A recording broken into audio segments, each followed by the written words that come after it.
the Honorable Speaker of Delhi Legislative Assembly, or Honorable Legislators, I deem it a privilege to address this gathering today. The question before us is, it was mentioned that there are a lot of schemes, बहुत सारी योजनाएं बनाई गई हैं, लेकिन वो योजना समाज के अंतिम व्यक्ति तक कैसे पहुंचे, ये हमारे सामने एक बड़ा आह्वान या चैलेंज हमेशा से होता है। इसके लिए एक छोटा सा मैंने सादरीकरण बनाया है sir, presentation for a few minutes I will make a presentation. Can we please start the presentation somebody? तो योजनाएं, जैसा कि अभी माननीय चेयरमैन साहब ने कहा, योजनाएं तो बहुत सारी हैं। महाराष्ट्र में भी हमने देखा कि योजनाएं हैं निराधार व्यक्तियों के लिए, महिलाओं के लिए, जो दिव्यांग व्यक्ति हैं उनके लिए, सीनियर सिटीजन उनके लिए भी है, लेकिन उनको पहुंचाने का जो माध्यम है उसमें एक प्रयोग जो कई राज्यों में किया गया और महाराष्ट्र में किया गया कि सेवा का अधिकार लोगों को देना होगा। तो हम ये देखेंगे कि अगर ये अधिकार दिया जाता है तो क्या होता है। तो नेक्स्ट स्लाइड दिखाएं जरा। तो इसके लिए हमने पहले लोगों से पूछा कि सरकार से आप लोग क्या एक्सपेक्ट कर सकते हैं, सरकार के प्रशासन का, क्योंकि मैं प्रशासन में रहा हूं, और ये बोध चिन्ह जो है, ये logo and tagline is proposed by the citizens of our country, and they said that they want the administration to have an approach कि your service is our duty, कि प्रशासन ये कहे, ये समझे, ये दृष्टिकोण रहे कि आपकी सेवा करना, नागरिक की सेवा करना, ये हमारा कर्तव्य है, ये फर्ज है हमारा, हम कोई मेहरबानी या उपकार नहीं करते हैं। और दूसरा, सरकार से वो जो सिंबल आप देख रहे हैं, जो टैग लोगो है, तो हमने पूछा जिस नागरिक ने ये बनाया कि ये क्या है, हाथ का मतलब क्या होता है। तो उन्होंने कहा कि सरकार हमारे लिए एक सहारा होती है, आधार होता है, इसलिए हम सरकार को हाथ के रूप में देख रहे हैं। और जब सरकार से कोई हमें सुविधा मिलती है, योजना मिलती है, तो नागरिक को खुशी होती है। तो ये देखने का दृष्टिकोण है। नेक्स्ट स्लाइड में अगर आप देखें तो ये 4-5 चीज़ें हो जाती है अगर इस प्रकार का कानून बनता है। तो इस कानून से एक तो पारदर्शिता आती है, ट्रांसपेरेंसी, अकाउंटेबिलिटी, जिम्मेदारी निश्चित होती है कि अगर समय पे काम ना हो तो क्या होगा, टाइमलाइन, सबसे महत्वपूर्ण ये हो जाता है कि हर चीज़ के लिए काल मर्यादा निश्चित की जाती है। नागरिक ये कहते हैं, जनता ये कहती है कि आप हमारे प्रश्न के ऊपर हाँ या ना में जवाब दीजिए, आप उसको अनिश्चित कालावधि के लिए प्रलंबित ना रखें। एफिशिएंसी आती है, कार्यक्षमता बढ़ती है, और जो नया युग आया है इंफॉर्मेशन टेक्नोलॉजी का, उसके ऊपर बहुत एम्फेसिस देने की आवश्यकता है।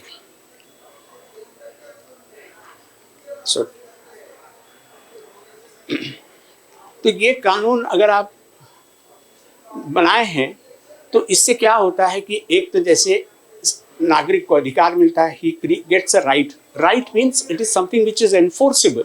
अगर उसका पालन नहीं होता है तो उसके लिए लीगल रेमेडी होती है, उसके ऊपर उस ऑफिसर के या उस अधिकारी के खिलाफ एक्शन हो सकता है। और इसमें डेजिग्नेटेड व्यक्ति होता है कि एक राजपत्रित अधिकारी को ये किया जाता है, और मॉनिटरिंग भी होती है। तो इस प्रकार के कानून को अगर किया जाता है, जो कि कई राज्यों ने किया है, तो दूसरा एक इसमें ये देखा गया है सर कि जहाँ पर इस कानून की अमल बजावनी या इसका मॉनिटरिंग करने के लिए आयोग होता है, और वो आयोग हर वर्ष एक रिपोर्ट बनाता है कि पूरे राज्य में कैसा अमल हुआ, और ये रिपोर्ट, एनुअल रिपोर्ट, ये विधानसभा और विधान परिषद में पेश की जाती है, जिससे आप सबको मालूम होता है कि इसमें क्या हुआ है। ये होना बहुत ज़रूरी है अगर अंतिम व्यक्ति तक अपने को पहुंचाना है। माहिती इंफॉर्मेशन टेक्नोलॉजी का अगर उपयोग किया जाता है तो उसमें देखा गया कि लोग ये कहते हैं भाई हमें नहीं आता है ये कि कैसे हम स्कैन करें, इसको अपलोड करें, कैसा करें डॉक्यूमेंट। तो इसके लिए दोनों पर्याय यहाँ रखे गए हैं कि एक तो डायरेक्टली आप अपना आवेदन कर सकते हैं सरकार को, या आपको मदद करने के लिए करीबन 37,895 37,895 सेवा केंद्र राज्य में बनाए गए हैं। और ये सेवा केंद्र सरकार नहीं चलाती है, ये सेवा केंद्र सारे आउटसोर्स किए गए हैं। हम उसको केंद्र चालक कहते हैं कि केंद्र चालक की जगह, ज़मीन, सब कुछ उसका होता है। और एक ट्रांजैक्शन या एक एप्लीकेशन के पीछे 20 रुपये का चार्ज है, तो 10 रुपये वो केंद्र चालक रखते हैं और 10 रुपये सरकार के पास जाते हैं। तो ये प्रणाली भी करना बहुत ज़रूरी है, क्योंकि हर गली कूचे में सरकार केंद्र नहीं खोल सकती और हर आदमी ऑनलाइन एप्लीकेशन नहीं कर पा रहा है। तो उनको मदद करने के लिए इस प्रकार का सेवा केंद्र होना ये भी बहुत ज़रूरी है। इस प्रकार अगर हम करते हैं तो हमने देखा कि 511 सर्विसेज को सर नोटिफाई किया गया है।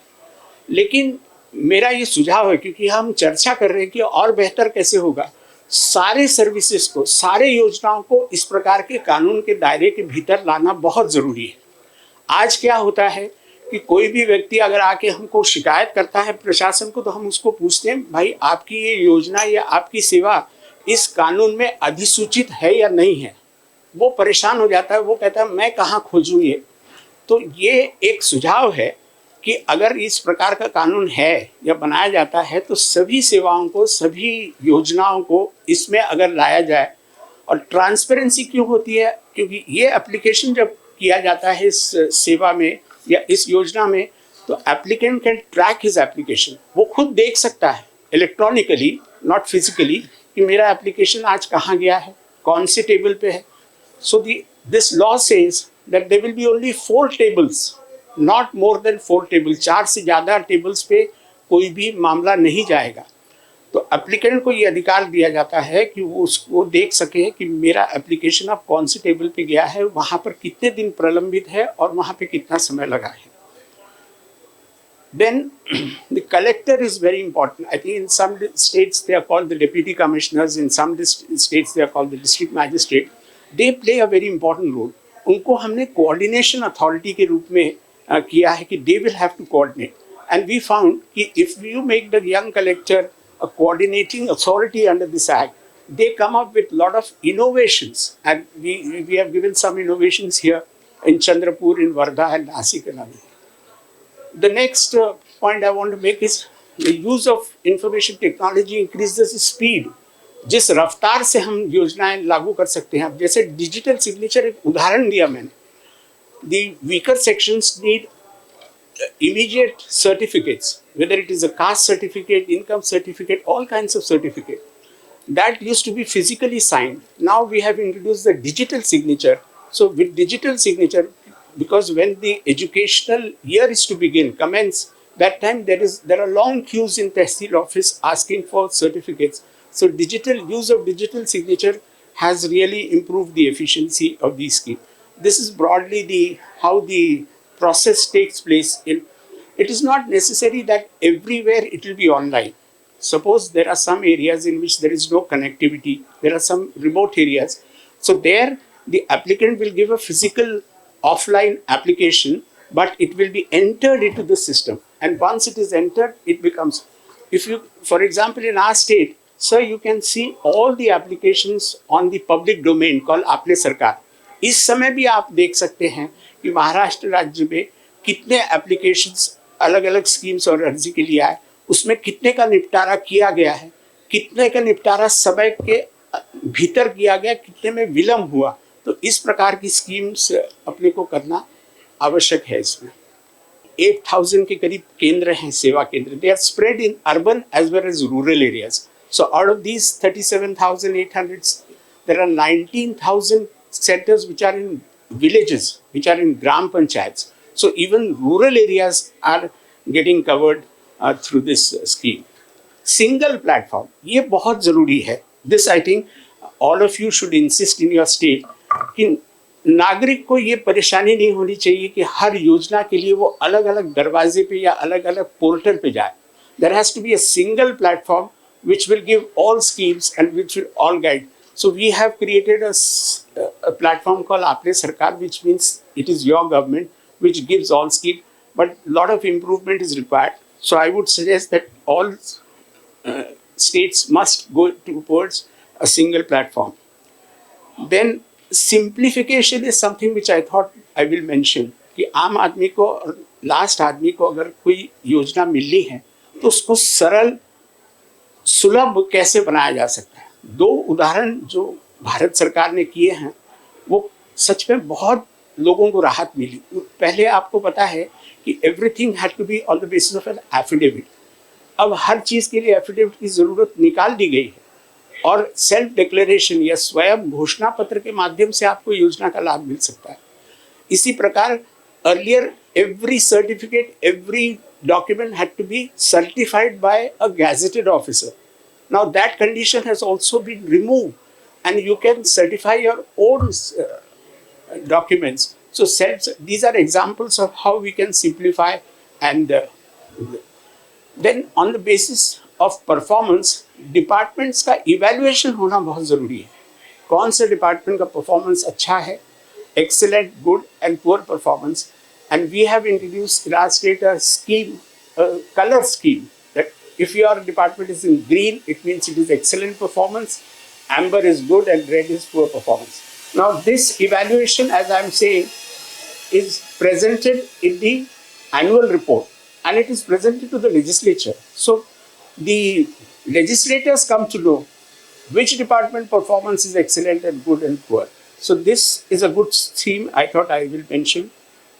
Which will. So the sum and substance is that this act was introduced in 2015 in the state of Maharashtra, and we have received more than about almost you can say 13 crore 96 or about 14 crore के करीब अर्जियाँ और applications आए हैं। ये सारे online हैं और उसमें निपटारा करीब 13 करोड़ 30 लाख एप्लीकेशंस का हुआ है। और रिजेक्शन रेशियो, ये बड़ी अच्छी और समाधान की बात है कि रिजेक्शन रेशियो ये नगण्य है। मतलब अधिक से अधिक स्कीम्स, अधिक से अधिक एप्लीकेशंस ये मंजूर हुए, नामंजूर का प्रमाण एकदम कम है। तो अंत में हम ये कहना चाहेंगे कि इस प्रकार का कानून बनाकर और उसकी देखरेख करने के लिए एक आयोग का होना ज़रूरी है, ऐसा मेरा मानना है। क्योंकि अगर डिपार्टमेंट के ऊपर ही रखा जाए तो उसके ऊपर का सुपरविजन ठीक से नहीं हो पाता है। तो ये एक आपके लिए उदाहरण आपके लिए सामने रखना था। और ये सारी जानकारी सम्माननीय सदस्यों को हमारा जो वेबसाइट है आपने सरकार महा ऑनलाइन, इसके ऊपर आपको बहुत सारी detail information, facts, figures, statistics, analysis ये सभी मिलेगी। तो आपसे निवेदन है कि आपके राज्यों में भी इस अनुभव का आप उपयोग कर सकते हैं अंतिम व्यक्ति तक योजनाओं को और सेवाओं को पहुंचाने में। Thank you. नमस्कार।